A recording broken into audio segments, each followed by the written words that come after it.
evening. Welcome to The Big Story. I'm Regina Lay. I'm Gretchen Ho. And I'm Riza Diaz. Tonight's big stories. Vice President Sara Duterte snubs the second hearing of the House Good Government panel, and Congressman Joel Chua drops the P word, plunder. All eyes on the plenary as the lower house wraps up debates on the 2025 General Appropriations Bill. And the question remains, how much will they allot the office of the Vice President next year? And dismissed Banban Tarlac Mayor Alice Guo finally drops the name of a crucial personality involved in illegal POGO operations. We'll try to get more details on this from Senator J.V. Ejercito later in the program.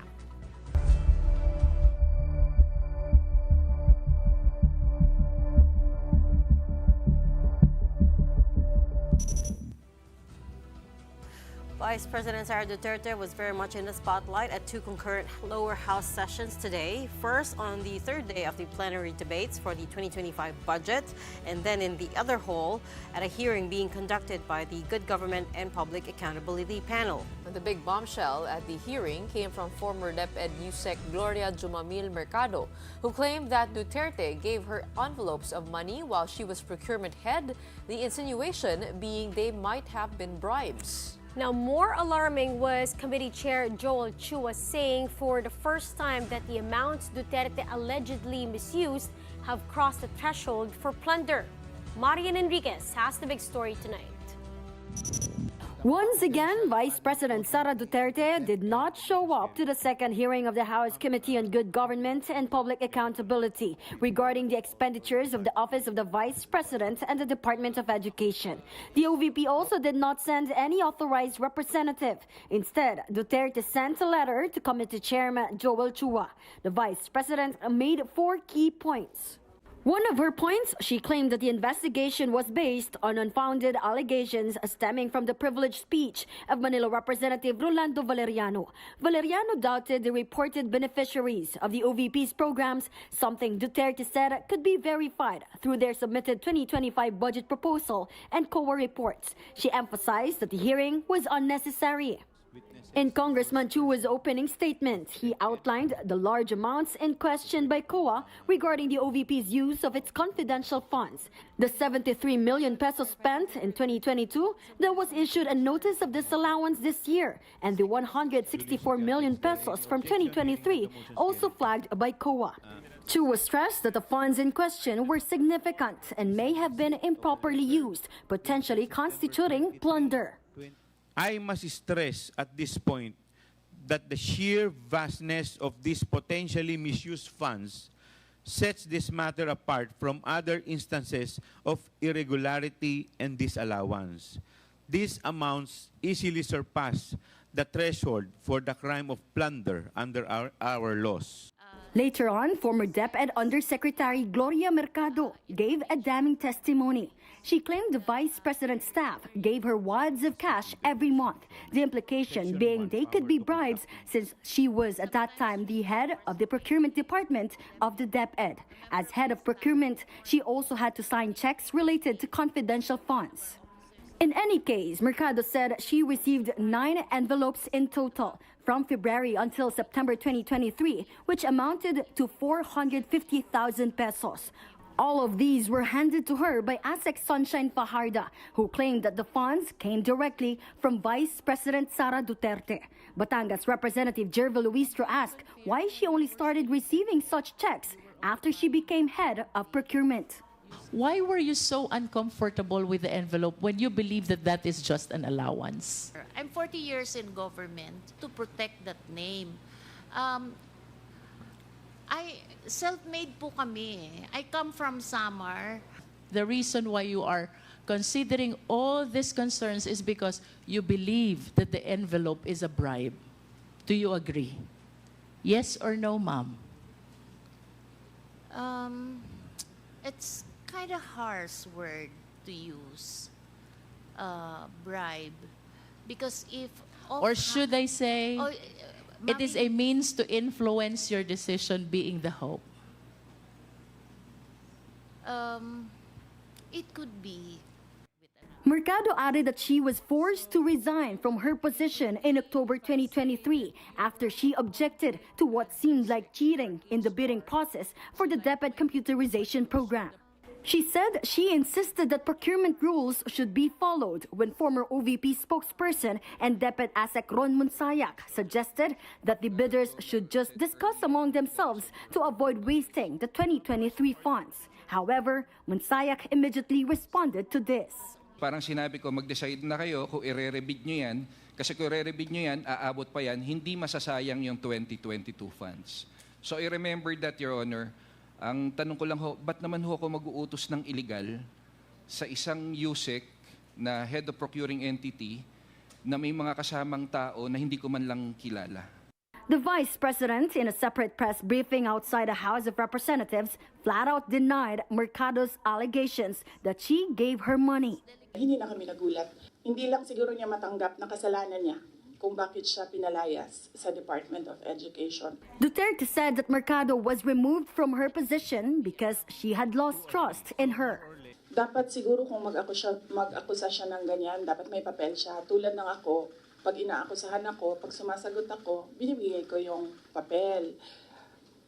Gloria Mercado, she was let go because of loss of trust and confidence sa Office of the Secretary. Una niyang ginawa, nag-solicit siya ng 16 million pesos sa isang kumpanya on paper using my name without any authorization from the Department of Education.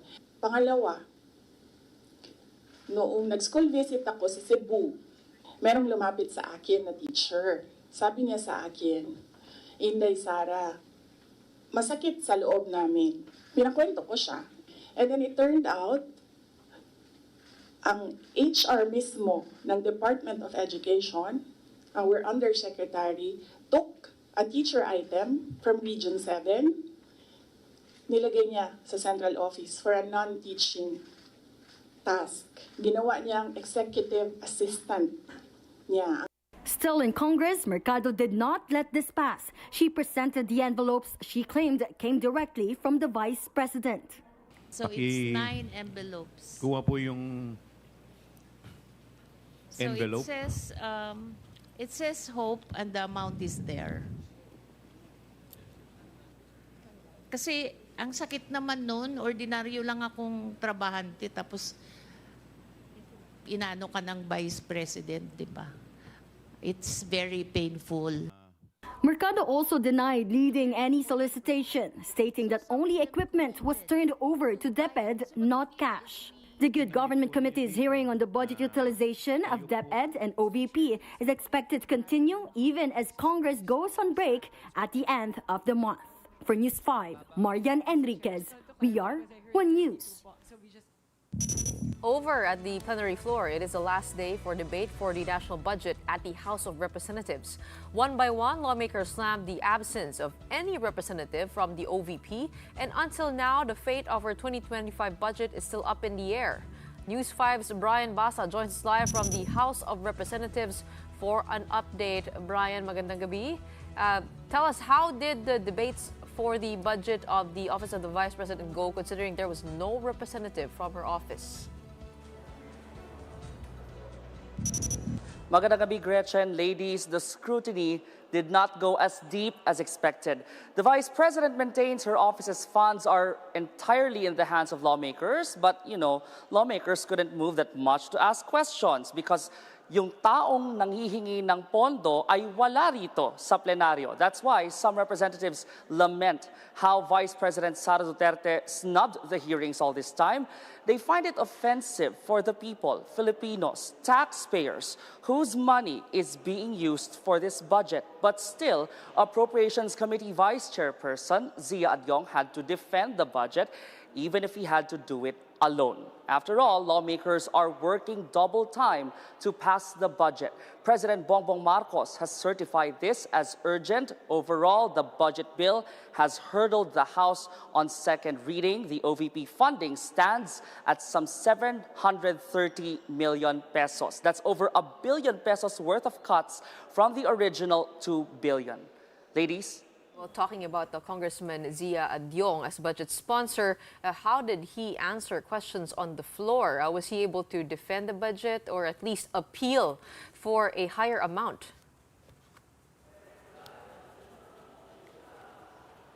You know, Gretchen, the main point for Congressman Adyong is to make sure that whatever amount any office gets, kasama yung OVP, it will allow them to work well.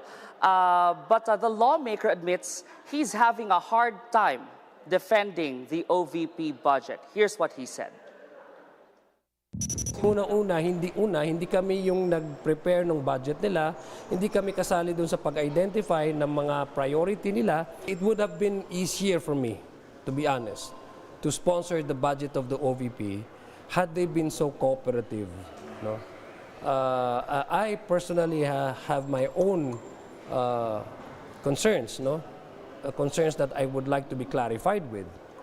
So it's really hard for me to sponsor and defend the budget na ako mismo hindi ko maintindihan or kukulang ang aking pagkakaintindi doon sa pag-prepare ng pondo na yon at pag-identify ng mga programang ninanais na mai-implement at maibigay ng opisina ng Vice President. Well, it's kind of frustrating, to be honest. Yeah, so kanina, there was a bit of comparison na kumpara, no, hindi naman maiwasan ng ilang mambabatas na mapaghambing yung hinihinging pondo para sa OVP for 2025 and yung pondo na nakuha o yung pondong nakuha ng predecessor ni VP Sara na si Leni Robredo. Adyong says, well, inflation had to be taken into account in this figure. That's why ganun ang itsura ngayon ng budget ng OVP, 733 million pesos. As we know, some funds that the OVP initially asked were already realigned to other agencies that need them more. Sabi ni Adyong, if the OVP really wants to continue its projects, pwede ito makipag-coordinate or arrange with those agencies that have those funds. Back to you.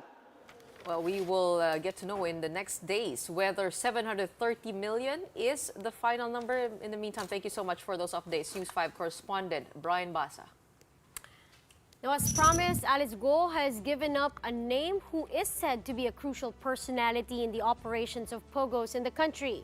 Now, were senators satisfied with Guo's revelation? Camille Samonte with the story. Who is the key individual whose name Alice Guo revealed during her executive session with senators yesterday? Senator Risa Hontiveros says the name did corroborate who the committee thought it would be. Hontiveros, of course, did not reveal the name Guo disclosed, but said she still was not satisfied with Guo's statements. Senator J.V. Ejercito, who offered Guo the executive session, shared this sentiment, saying he believes there are more names involved. He is hoping that more details will be divulged in the next closed-door discussion with the dismissed Bamban mayor. Ganito kalaking operation, importante lang sabihin niya sana kung sino at di rin natin masisi na may takot ito sa banta sa buhay niya dahil kung international crime syndicate ito, alam naman natin walang takot yan na pumatay. Yun naman importante, malaman natin yung pinakapuno di ba? Ako naniniwala baka pon lang ito yung mga yung mga babaeng ito Ejercito also said that they cannot discount the possibility that Guo is an agent of China. When asked if Guo can be a state witness, Ejercito said Guo can only be one if she divulges who are the masterminds and if these names prove to be reliable. Senators were also tight-lipped when asked if the name Guo divulged is a Filipino. However, Senator Bato de la Rosa hinted that the person may have already been mentioned in the previous POGO hearings. Meron siyang sinabihang pangalan, meron siyang sinabi po. Hindi natin pwedeng sabihin dito. Hintayin na lang natin kung madesisyonan ng committee na i-share sa inyo. In fact, hindi naman siguro, parang alam niyo parang nabanggit na ba during the hearing? Parang nabanggit na ata during the hearing yung pangalan niya. There have been 14 POGO hearings in the Senate in all, and yesterday was supposed to have been the last. But after Guo's executive session, senators may call for another one next week. For News 5, Camille Samonte, We Are One News. Let's try to get more details on this. We have with us tonight Senator J.V. Ejercito. Senator, good evening. Thanks so much for joining us. I understand you had to rearrange your schedule to talk to us. Thank you. Yes, good evening, Gretchen, Regina, and Risa. And thank you for having me tonight. Lots to talk about. Let's start off with Alice Guo. I was wondering what your impression was of her during the executive session. I know it was upon your questioning that she admitted that she's not the mastermind, that she calls herself a victim too. But what was your impression of her during the executive session? Well, we may not have gotten what we wanted, no, yet, no, but I think it's already an icebreaker.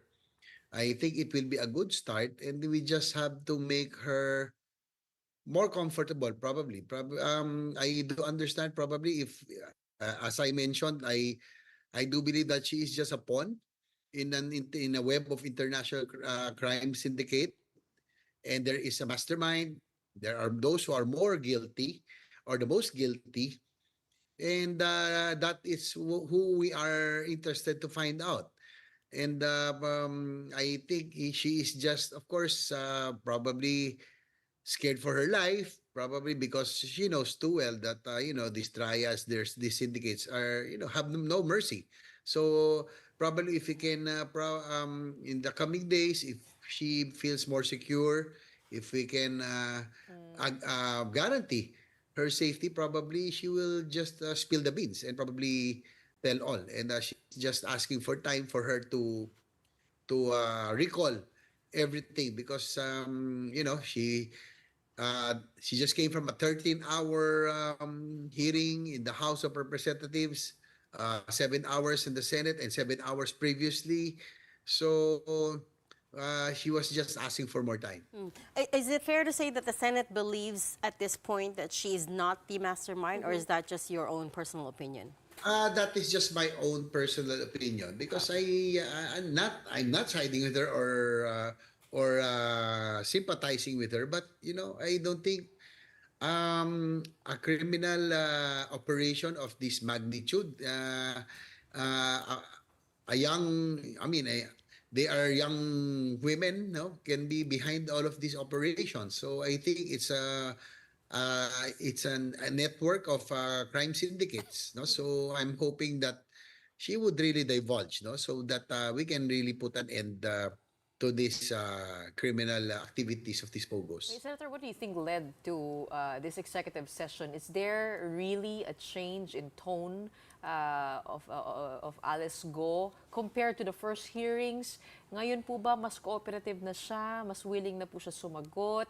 And is it possible that she could be a state witness? Well, probably, Gretchen, I observed, no, because I was not able to ask during the previous hearing, because we lacked time already. A lot of senators were asking and had their interventions. But I noticed that whenever she is being badgered, she doesn't, the more that she no, she does not talk, no. So that's why when I had a chance, I tried a more diplomatic or a friendlier approach, so to speak, by talking to her. And I think she only said she invokes her right only once, no, upon during my questioning. So probably it's sabi ko nga, pulutan na siya ng ng ilang linggo na, no, ng both houses. So probably she's just human. So probably if you talk to her nicely, probably that's the reason why she was able to give a lot of information, at least, no, when I was questioning her. Senator, is again an option to make her a state witness presented on the table, just so we could get to the bottom of this? Because again, she's mentioned plenty of times that there is, of course, threat to her life. Well, if she is, I think it's the DOJ, who will be able to determine if she can be admitted to the witness protection program or a state witness, as long as she would prove that she is not, that she is the least guilty, or she can point to the masterminds or the most guilty persons, they can be admitted to the as a state witness. Senator Risa Ontiveros said the crucial personality, quote unquote, the name that she dropped corroborates the Senate's theory, but there remains a lot of other questions now. Is that also the sense that you got, Senator, that she was still evasive at certain points? Well, if some of my colleagues were not satisfied yet, no, but I would say that I am satisfied because, as I mentioned earlier, this is already a good start. This is the icebreaker. No, I didn't have much time during the session time already, but I think it was a good start. It's a matter of making her feel that she is secure.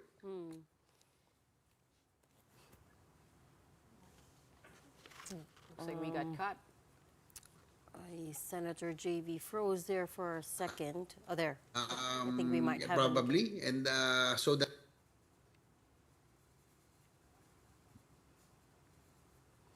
Sen JV, do we have you? Yes. Okay. Yes. Sorry, we lost you for a little bit there. Go on, please. Yeah. As I mentioned, I was saying that probably it's just a matter of making her secure, feel secure, and so that she will be more comfortable next time to give us more information about these operations of these illegal POGOs. Ganun din po ba kay Cassandra Ong? Ganun din po yung nasa-sense ninyo na medyo lumalambot na mas nagsasalita na. What do you think about the other person on the hot seat?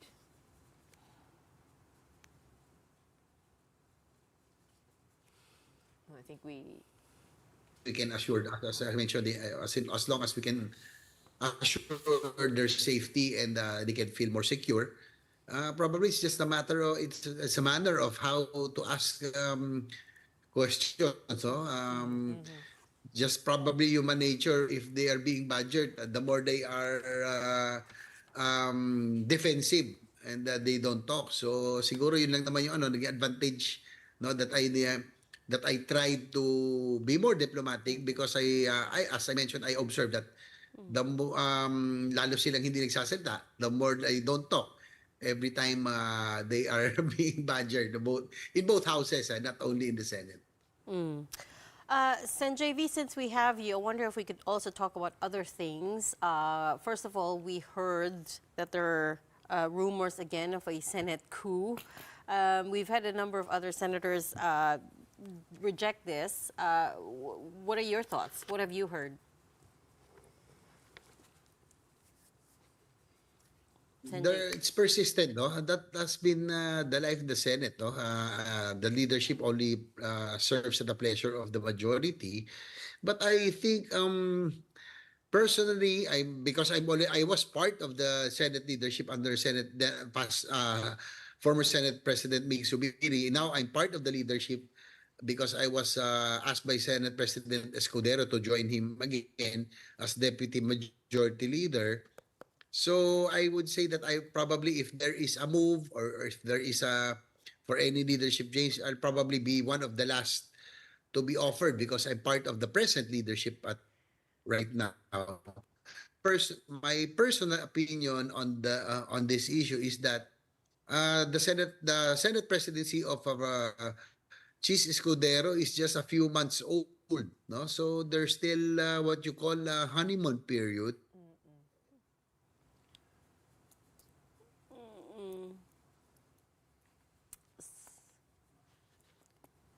Sen JV.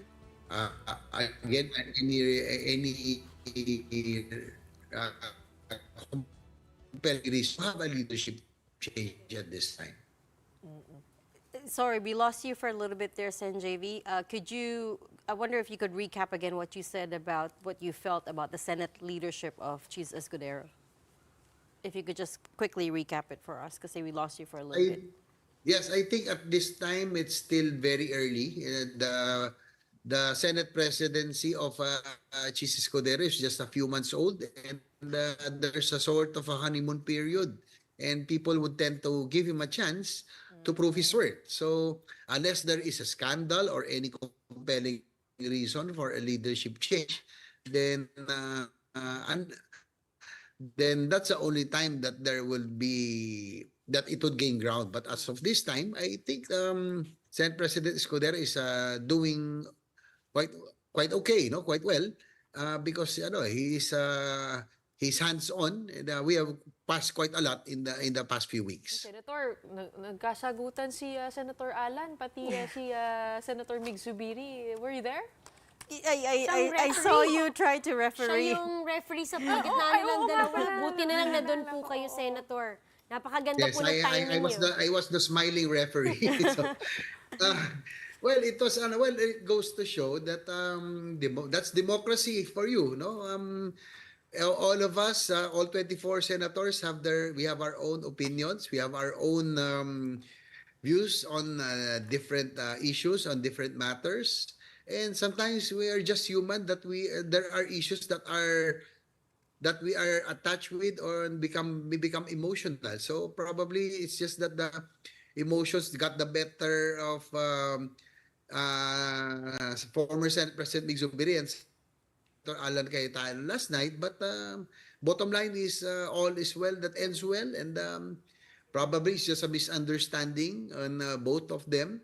And they actually patched up, and they were able to talk again last night. No? So also that ends well. Okay. Well, we're glad that.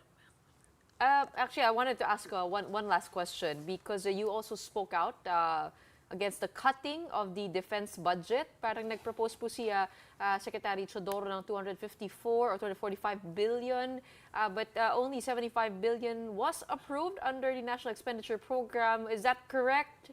And could that still be raised? And what are your thoughts on that? Oh yes, Gretchen, I've been very consistent, no? Ever since I came back, because of here in the Senate, because of the precarious situation in the West Philippine Sea. I've been very consistent every year in trying to augment or even add to the defense AFP modernization budget, no, which has always been suffering a lot of cuts. That is correct. The proposal is 200, more than 200 billion, 250 billion, but what was approved in the National Expenditure Program is only 75 billion. And of that, it's 50 billion is as program funds, and 25 billion is in the unprogrammed funds. So ibig sabihin hindi pa sigurado 'yon, no? So I am hoping that this can at least be doubled, no? Because we have a lot of catching up to do. We have to be updated with the Horizon 3, which is already focusing on external defense, given the sensitive and precarious situation in the West Philippine Sea. Indeed. Still lots more to talk about, but we've run out of time, so we're going to have to leave that there for tonight. Again, thank you so much for your time, Senator J.V. Ejercito. Well, up next, Vice President Sara Duterte admits she did go to Calaguas Islands Resort after a police report confirmed she was there the morning of the plenary debate on her budget. The details when the big story returns. Keep it here on One News.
Welcome back. You are watching Big Story here at One News. Well, all in all, it's been a rough day for the Vice President in Congress. She knows this too and slammed the congressional hearings in a separate press conference. Wala na tayong pinag-uusapan patungkol sa bansa, kundi si Sara Duterte. Dami-daming problema ng bansang ito, pero hindi na pag-usapan dahil pinapag-usapan natin si Inday Sara Duterte. Pero wala namang problema sa akin yon. Kaya ko naman sagutin yan lahat kasi alam ko naman wala akong ginawang mali. Lahat naman sa mga sinabi ko, meron kaming basihan. At sinabi ko doon na what they're trying to do is they're trying to make a case for impeachment.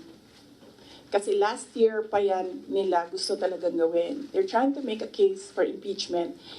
Dahil wala silang ebidensya, ang ginagawa nila, nag-fishing sila dito sa mga tanong. But adding to her troubles, the Vice President has been caught in a fib. Remember when reports first surfaced earlier this week that Duterte had been at a beach in Calaguas Island in Camarines Norte? She was supposed to be in Congress defending her budget for next year. The OVP then issued a statement denying these reports, calling them efforts to besmirch her reputation. But today, a report by the Camarines Norte Police confirmed that Duterte checked in to a Calaguas resort on September 21st and left 6:28 in the morning on September 23. When asked about this, Duterte tried to get by on a technicality. Accurate naman, tama yung lahat, ang report nila. 6:32 was it na umalis ako doon sa Calaguas. Nung Monday po, ma'am. Ng Monday. Ang budget hearing started 10 a.m. So tama din ako. Walang budget hearing na nangyayari at 6:32 a.m. Walang congressman magigising ng 6:32 a.m. para magtrabaho. By the time na nag-hearing sila sa budget, 10 a.m., nandun na kami sa Vinson's poblasyon. Several House lawmakers now want an apology from her. Zambales 1st District Representative Jay Congun said, "When you're caught in a lie, the best course of action is to apologize, not to make excuses. This is about integrity. If she cannot be honest about something as simple as her whereabouts, how can we trust her on more important matters?" Vice President Duterte said she visited barangays in Calaguas Island to understand problems in the community like access to medical care, lack of electricity, and potable water. But Congressman Zia Alonto Adyong says she could have gone to those places any other time. I think it's how you manage yung priority. The budget really is it's of utmost importance because we're talking about the operation of the entire bureaucracy of the government. She can visit those areas anytime. The process that we are doing right now is not just a privilege given to the House of Representatives. Meanwhile, Duterte refused to give more details when asked about her visit to former Vice President Leni Robredo in Naga City, Camarines Sur.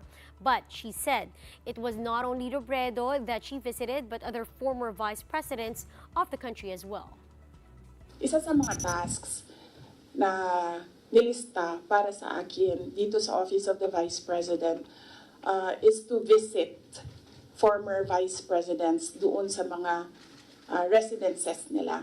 Ang una kong nabisita, syempre, hindi alam ng mga tao kasi wala namang lumabas na picture, but mag-excuse lang ako sa family.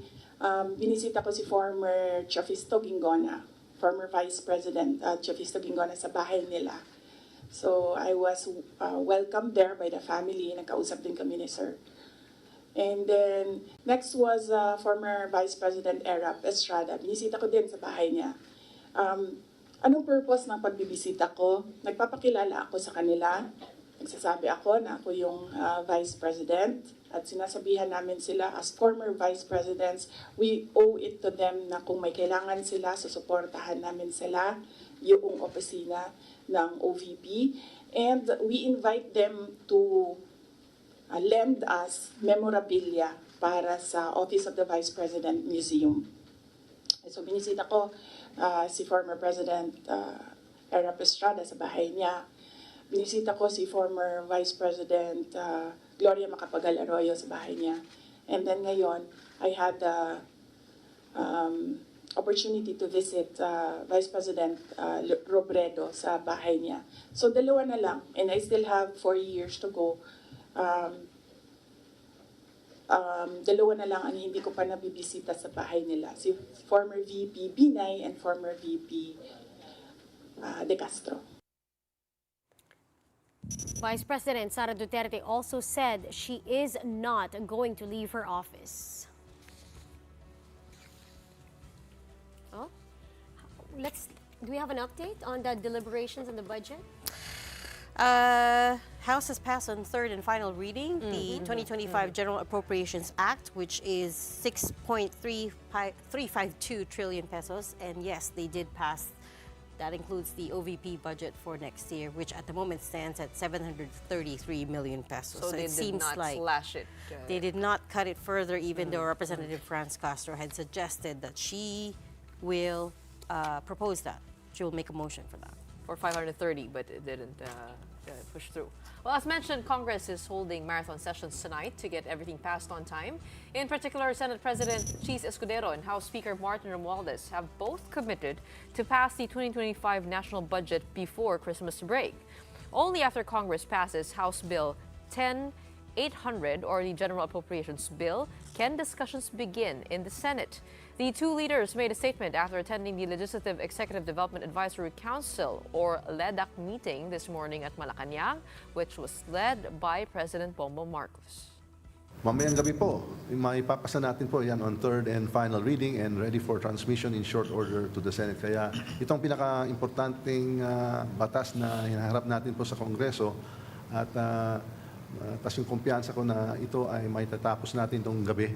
Dahil sa pagka-certify ng Malacanang urgent po itong batas na ito po. Kaya that will be done. Inaasahan namin na ito'y maaprubahan ng may sapat na panahon para ito'y mabasa at ma-review ng Pangulo kaugnay ng mga line item veto na maaari niyang gawin sa panukalang budget upang maging ganap na batas ito bago matapos ang taon. Bills are, of course, priority bills of the current administration, and currently 19 out of the 64 priority bills of the LEDAC have been enacted into law. Up next, we'll be speaking with Rear Admiral Roy Vincent Trinidad, Navy spokesperson for the West Philippine Sea, about the increased presence of Chinese warships at the Escoda Shoal.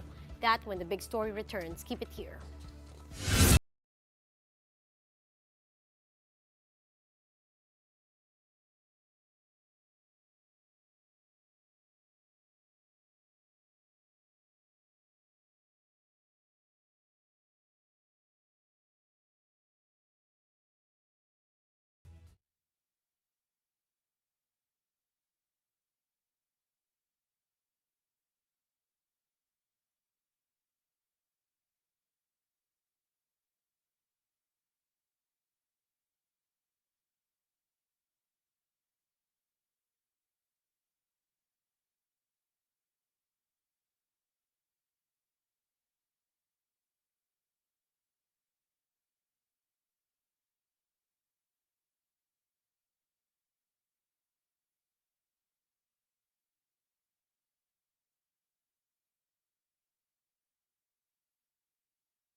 Welcome back. You are still watching the big story here on One News. Just very quickly before we move on to our other stories, to recap the breaking news just now, the House passes on third and final reading the 6.352 trillion peso national budget for next year. And yes, that includes the 733 million peso proposal for the budget of the Office of the Vice President. The House passed it with a vote of 285 to 3-0, meaning 285 voted yes. General Appropriations Bill 2025 will now go to the Senate for their deliberations. Again, 733 million pesos is where the Office of the Vice President budgets currently stands. Let's move on now to the West Philippine Sea. As reported yesterday, a record number of Chinese warships have been spotted in the West Philippine Sea. The Philippine Navy says it jumped to 251, the highest by far this year. Let's get more details on this from Rear Admiral Roy Vincent Trinidad, spokesperson of the Philippine Navy for the West Philippine Sea. And he joins us over the phone. Magandang gabi po, Rear Admiral. Yes, good evening, Regina, Lisa, and Gretchen. Magandang gabi sa inyong lahat. Rear Admiral, 251 ships, record high. But yesterday we had Benjamin Blandon from the Gordon Yacht Center, and he said around 250 po yung average na total number of ships around the West Philippine Sea. Is this an alarming number or medyo tumaas lang ng konti? How do we read this? No, it's not alarming sapagkat alam naman natin na they could project more. That is still within the force projection capability of the PLA Navy, the Coast Guard, and the Maritime Militia. They have more than that, but these are spread out all over the South China Sea. But it's nothing to be alarmed of. We're also seeing the PLA Navy presence in Escoda Shoal as well as Scarborough Shoal. How do you read the number of or the deployments of these ships? Meron po bang strategiya dyan? Pag nakikita niyo yung mga numero, kung gaano kadami, saan sila nakafocus, sa Escoda, sa Escoda lang po ba, tsaka sa Ayungin? Ano po yung masasabi po ninyo? Yeah, actually, we look at it from a bigger perspective. In the first place, yung kanilang presensya ay illegal. And then they swing around the different ships on the different shoals or reefs within our exclusive economic zone. Sometimes nasa Bajo de Masinloc, sometimes they focus on the Union Shoal, sometimes naman sa Escoda or sa Bina Shoal. Again, it's nothing to be alarmed. We monitor them, we know what they're doing, and we keep conducting our maritime law enforcement operations and our patrols. We will not be deterred from performing yung mandato natin, yung mandate natin. With a number of ships around Escoda Shoal, do you think it's possible for us to get through the possible blockade of Chinese ships in that area para po makapagpadala tayo ng barko doon? Yeah, the objective is not to get to the stream of the ships, ano? The objective is to monitor what is happening on Escoda. And this could be done visually, magpadala ka ng barko. This could be done by air surveillance flights or other systems that we have, land-based, sea-based, or space-based systems to know what's happening. So yung pagpunta ng barko doon is just one of the approaches we have to be able to monitor Escoda or the other reefs and features that we have. Rear Admiral, I wonder if you could give us an update on the replacement ship or reinforcement ship to the BRP Teresa Magbanua. We heard it was the BRB Gabriela Silang that was sent there. Could you give us confirmation, please? Yes, I could not confirm that because the details of that are with the Western Command and Naval Forces West or the Coast Guard District in Palawan. Suffice it to say that we continue our patrols all over our features in the West Philippine Sea. Kasama doon ang Escoda. May mga patrols naman tayo doon, Navy and Coast Guard. Are we, after the incident at the Escoda Shoal, the ramming incident I'm talking about in late August, are we looking to do anything different? Are we looking to change our tactic when it comes to patrolling that area? No, wala naman. Sapagkat yung ating strategy naman is already in place, is being implemented by Western Command. Maaring sa Philippine Coast Guard, kung may mga changes man sila, it will be at their level.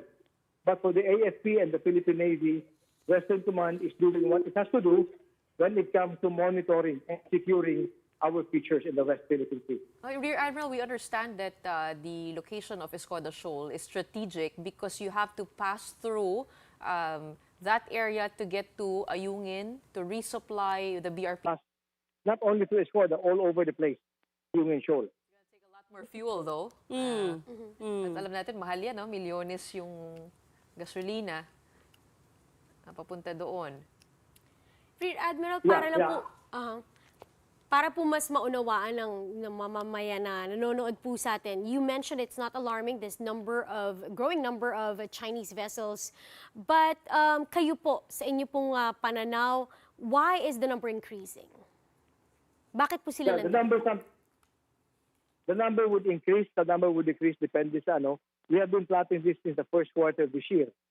The pattern is that pag merong masamang panahon, may typhoon, bumababa ang number. There are times na banayad ang dagat, tumataas yung number. This particular increase could be related to Escoda Shoal, the extra attention that has been given to Escoda Shoal.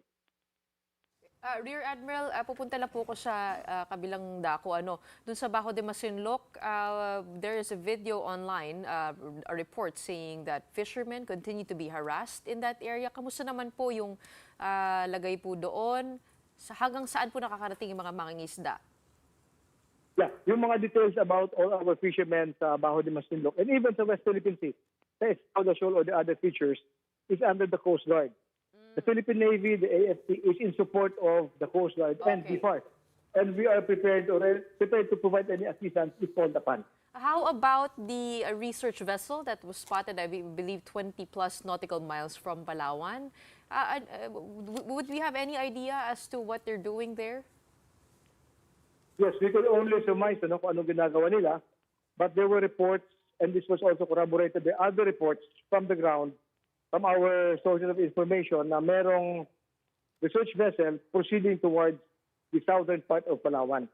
So nag-deploy naman ang Western Command ng Coast Guard vessel and Navy vessel to check on it. But when they got to the location na sinasabing ito yung lugar na kung saan andun yung research vessel, wala na siya doon. And based on the track that we have, it proceeded towards a southwestern direction mula sa latest nila. And if they went, kung tuloy-tuloy sila noon, by this time, nakalabas sa ating EED yun. What would be the movement of these research vessels? Do they stay long in an area or talagang pass-through lang? When you say you are conducting research, kailangan gumagalaw yung barko, tumatakbo yan. And then you will have a pattern that is not usually straight. Exact pattern or depende sa ginagawa mo research.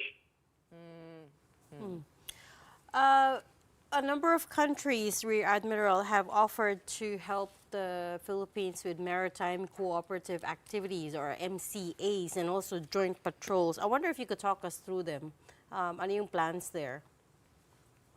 Yes, alam mo, we are very thankful na these other countries are showing their support, not only through statements, but sending the ships to conduct activities with our Philippine Navy and with the armed forces in general. So we welcome this. It's a very good indicator that we are not alone, that the other countries support us in ensuring the rules-based order will remain standing in this part of the globe. Which countries are we looking to do MCAs with in the near future? I could not give advanced information, but we have had MCA activities with Australia, with Japan, with India, with Vietnam, UK, France, Canada, the US. So maraming mga sumusuporta sa atin. And I would like to say to sa mga sumusubaybay sa atin ngayong gabi, marami pang darating na ganyan. But we will only be able to announce that pag nandyan o pagpatapos na. We don't give advanced information. Yun nga lang, Rear Admiral, speaking of AFP modernization, kanina kausap po namin si Senator JV. Ang sabi niya, yung 254 or 245 billion proposal of the Department of National Defense, nakat po yan to 75 billion approved under the National Expenditure Program. Ano po masasabi niyo dito? Paano natin ma-appeal na mataasan? And how will this affect the progress of the modernization program? Hindi naman, sapagkat the details of our modernization program is under the purview of the Department of National Defense. Alam naman nila na how to balance everything, Air Force, Navy, and the Army Joint Headquarters to include the budget. So may mga plano naman ang DND how to undertake the modernization program if ever ganung amount lamang ang binigay. And we submit to DND that they're in charge, they're on top of everything. There was a proposal, I don't remember at this point who floated it. There was a proposal that the Philippines should begin renting or leasing ships or assets, since we have so few at the moment that can be deployed for long periods of time out in the West Philippine Sea. Is this something in consideration, Rear Admiral? Yes, actually, all options for modernization are being considered. It's not only buying or procuring. There are other options like leasing or multi-year financing or getting the best offer that these proponents could give us. The statement of the SND is that we will only engage countries which have strategic alignment with our interests. Ibig sabihin, yung sumusuporta sa atin sa panindigan natin sa West Philippine Sea. So there are talks ongoing already, so in terms of leasing assets then? Yes, that's one of the options being considered, but the final decision will come from the Department of Defense. Rear Admiral, kahapon kasama rin po namin yung na si Benjamin Blandin mentioned that there might be logistical difficulties because we source from many countries. Ibig sabihin, yung maintenance, magkakaiba yan, yung learning curve in running these ships from different suppliers. Meron po ba tayong ganung nararanasan, no? Na medyo mahirap Sa ngayon, wala pa naman, but these are part of the decision parameters to be made in dealing with the different components. The supply chain, where do we get the spares, paano ang procedure nito, will it be government to government or what? So we look at the overall picture, we recommend, and DND approves.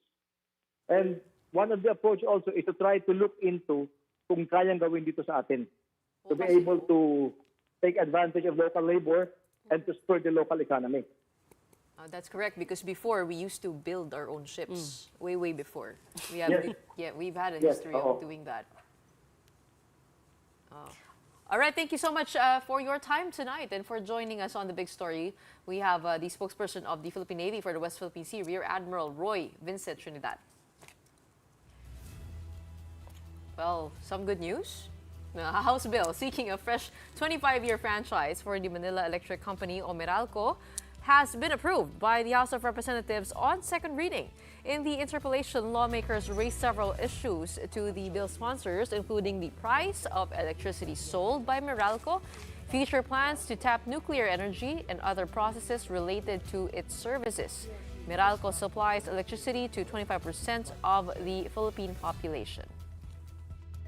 The rate per kilowatt hour, 11.97 noong August, tapos 12.30 per kilowatt hour noong September. So ang tanong ko po, so paano siya nako-compute na sabi niyo po, di ba, ano po ba yung factors? Well, ang pinakamalaki po dyan, 60% ng gastos po dyan would be the generation charge, no? And this is ang mga factors so kung ba't nagbabago dyan, kasi ang fuel cost nagbabago, ang dollar exchange rate nagbabago. As a matter of disclosure, Meralco Chairman Manny V. Pangilinan is also the chairman of Signal TV. Speaking of House bills, again, circling back to the the breaking news item tonight, House Bill 10800 has been passed on third and final reading by the House of Representatives. This is the national budget for next year. And again, we're looking at live feed of House Speaker Martin Romualdez giving a speech. May I request all members of the House of Representatives and all our guests in the galleries to please rise and witness the oath-taking of our new member.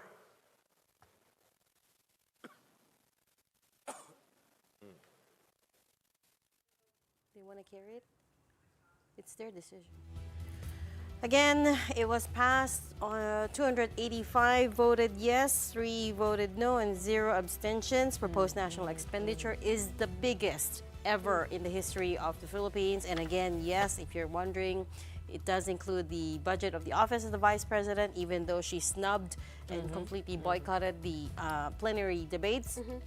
And at the moment, the figure stands at 733. But remember, this is just the House. Now it goes to the Senate. The Senate will do plenary deliberations on the budget, to which Vice President Sara Duterte has promised to appear.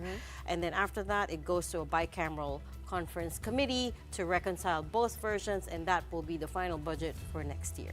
Well, it is election year also next year, right? You're saying that's why the budget is at a record high? Well, they were saying a lot is to be considered, like inflation and everything. That is true as well. It's true as well. It's a good point. But the budget of the vice president's going the other way. But hey, that's a lot of bills passed in one day. Can I just say, they are working overtime. A lot of stories too, but for us, that's the show tonight. We are One News, all sides, all the time. Thanks for tuning in. Have a good night.